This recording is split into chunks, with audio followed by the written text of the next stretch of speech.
Hello, Don, and a big congrats on the brilliant and haunting Vox Humana. I enjoyed it. Thank you so much. I'm glad Oh to no! be here.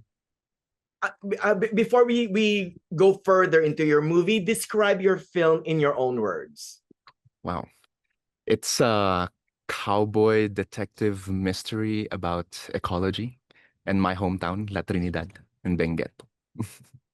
Well, now what inspired you to make Vox Humana? Well, a lot of it came up, due to my own experience of growing up in Trinidad, in Benguet, and in Baguio area. Just seeing the sights and sounds and of course, knowing the history of all of the natural disasters that have happened in this town. For example, the earthquake back then in the 90s, that has affected the lives of many people in the region. So I sort of wanted to make a film that encapsulates that anxiety for an environmental collapse.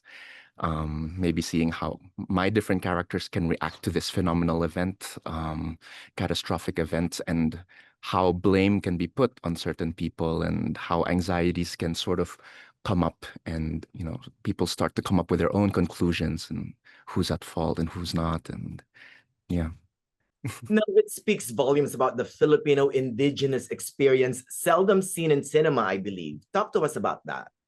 Yeah, I think not just globally, but also I think in the Philippines too, and of course there is indigenous cinema that exists, but not much indigenous cinema made by indigenous people. So, for me, part of my goal of making this film is, just of course my desire to make films and tell stories about my own people, but hopefully, there's could be other kids in the Baguio area or many other indigenous regions in the Philippines to start making films also.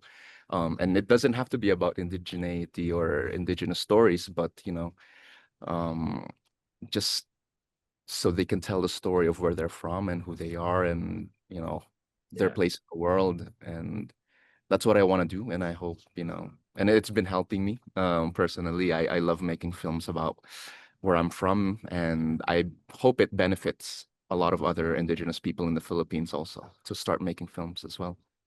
It also talks about the magic of communication. Talk to us about that as well. Yeah, I've been very, very interested in language as a concept in general, not just language talking, but the language of listening as well.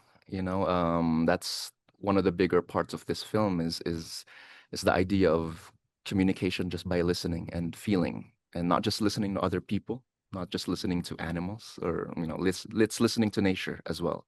So, communication extends beyond humans. It could be metaphysical. It could be towards, humans to nature, humans to heavens or insects or water or, and to me, it's an interesting concept that listening could provide some type of clarity. If we're looking for answers for questions and mysteries in the world, sometimes listening is a big part of that communication. And it's quite appropriate then that your film is making its Palm Springs premiere right here at the Palm Springs International Film Shortfest under the communications breakdown banner, right? Mhm. What does it mean for you being included in the fest? Oh, it's quite an honor. It's my first time in Palm Springs, and I've always heard such great things about the festival. A lot of the filmmakers I know have made it for, and I've always heard great things. And I feel like it's so appropriate how they sort of fit and curated this program with our film because communications breakdown. That's sort of what we talk about in the film as well. How we get lost in translation due to modernity and rapid industrialization and modernization of the world. And to me, how does modern indigenous youth cope with all of these rapid changes? Sometimes, how do we communicate in this day and age when sort of our language has been dying down? Ancient wisdom and ancient ways of communicating with the world. And that's why in this film I tried to explore this sort of fictional language to come up with something more akin to divine as a language, and to find a way that these characters can cope in this mess of the modern world, and how they can find themselves reaching each other and reaching a common ground. You know what, Don? Like you, I am also Filipino American, trying to survive here in America, right? But with you, though, how does it feel being a Filipino filmmaker and your talent is being recognized not only in America but in the world? It's I didn't expect it at all. But like, like, of course, I really just love making films, and telling stories, and back when I was just living in the Philippines, that's all I really wanted to make. Um, and a lot of my role models were filmmakers, not just from the Philippines, but also outside of the Philippines. And I guess, I just got indoctrinated with my own nerdiness. I really loved watching films from all over, that I wanted to encapsulate that experience of the Filipino cinema and world cinema. And I guess I try to apply it in my films. And luckily it translates worldwide, and not just in the Philippines, not just in the United States. But it's quite interesting how different it is, like interpretations of my films in different regions in the world, and how when I talk to people in different places, it's a different conversation as well. And it gives me a great sense of how the world as a whole could view my work, and I can apply it to the next stuff that I'll make.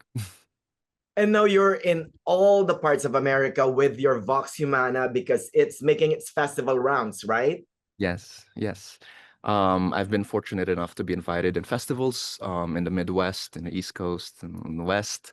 And it's great because a lot of, in my previous short film called The Headhunter's Daughter, which was in Sundance last year, it gave me a good sense of how people over here do care a lot about the topics that I talk about.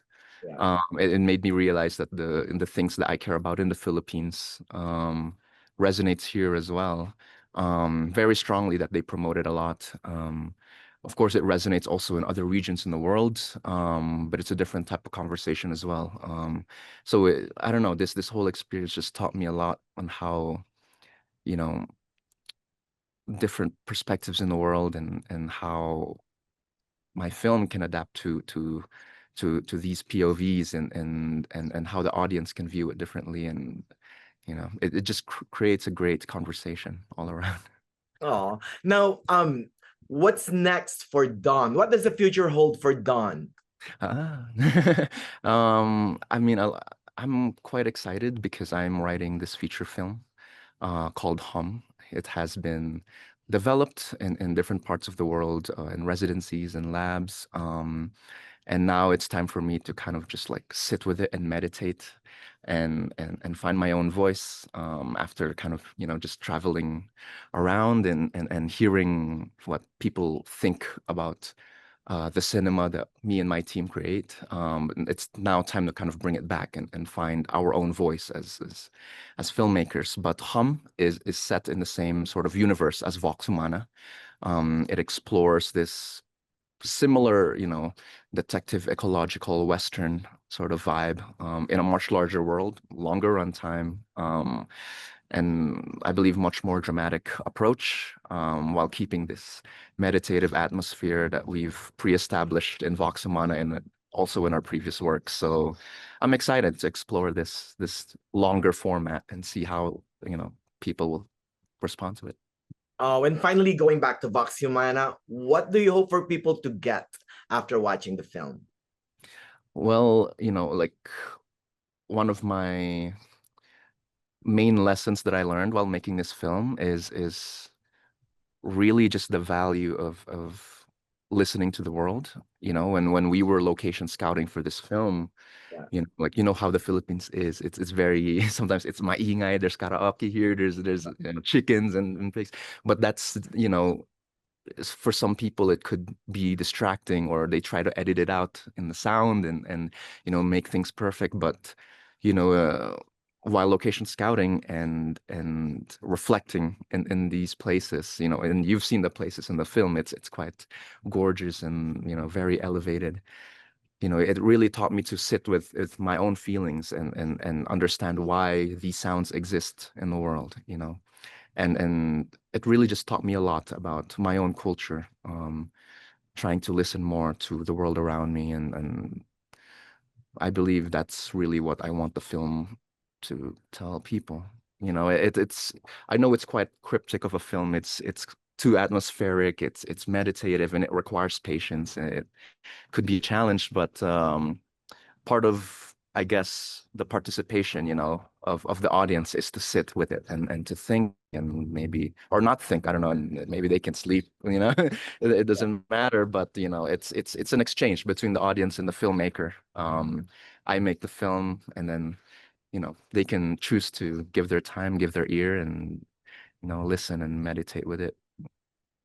By the way, Don, where was this film shot? Was it shot in the Philippines? Yes, it was shot in La Trinidad. It's just a mountainside right by my father's house. And I come home quite often. And I'm based mostly in the Baguio area in La Trinidad, and that's where I make my films. And I try to ping pong my life here in the United States and there, um and yeah, it makes for an interesting experience, because sometimes when I'm far away from my hometown, I come back, and all of a sudden I'm just shocked by how beautiful it is, how much I ignored all of this when I was growing up. I was like, oh, maybe I'll leave Baguio and make films elsewhere, and then I come back home and I'm like, what was I talking about? Everything is here. The mountains, the fog, it's so cinematic. And I only realized that when I came home from university, when I, went to university to the United States, and I came back and I was like, okay, this is where I'm making films forever, and yeah, I'll Wow. always come back home.